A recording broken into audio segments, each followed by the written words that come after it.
সম্মানিত দর্শকগণ এবং অংশীদারগণ, আপনাদের দৃষ্টি আকর্ষণে আমরা এখন আসছি তৃতীয় দাঁতে।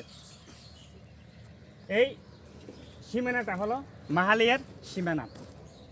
এই রাস্তাটা হলো মাহালিয়ার রাস্তা। এই জমিটা বর্তমানে আমরা যে জমির উপর দাঁড়িয়ে আছি, যে রাস্তার উপর দাঁড়িয়ে আছি, এটা মাহালিয়া হিসেবে প্রসিদ্ধ। এই সেতুটা আপনারা একটু দেখেন।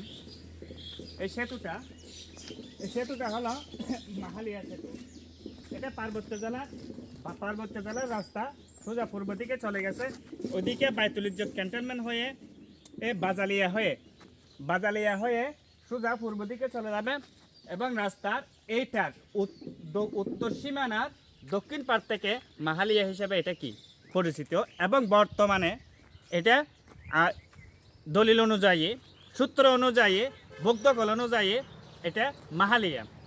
এই মাহালিয়ার 800 দুন জমির মধ্যে এই মাহালিয়ার নামদারি এই সীমানাটা উল্লেখযোগ্য। উপস্থিতি, আমরা আপনাদেরকে আরেকটা জিনিস অবগত করব। আগেও বলেছিলাম, এখনও বলছি।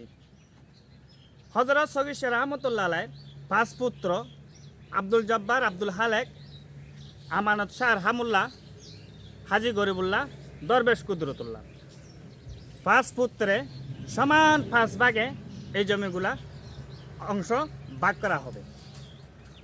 তৎক্ষেত্রে আমাদের জমিগুলা কি অবস্থাতে আছে, কোথায় আছে, কাকে বিক্রি করতেছে, কে জায়গার মধ্যে স্থাপনা করতেছে, এটা আদৌ আমরা কোনো হিসেব নিকাশ ওদের কাছ থেকে নিতে পারতেছি না।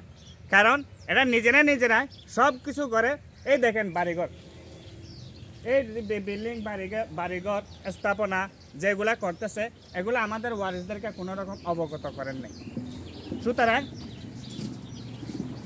এরা যদি একজনের যদি এক অংশ জায়গা হলে বাকি 4 অংশের জায়গা এই জ্ঞান স্থাপনার মধ্যে আমাদের অংশ আছে। কিন্তু আমরা এগুলা দেখব। এখন দর্শকগণ, আমরা আপনাদেরকে আরেকটা 4 নম্বর ধাপে নিয়ে যাব। ওইখান থেকে আমাদের যাত্রা শুরু হবে। ধন্যবাদ।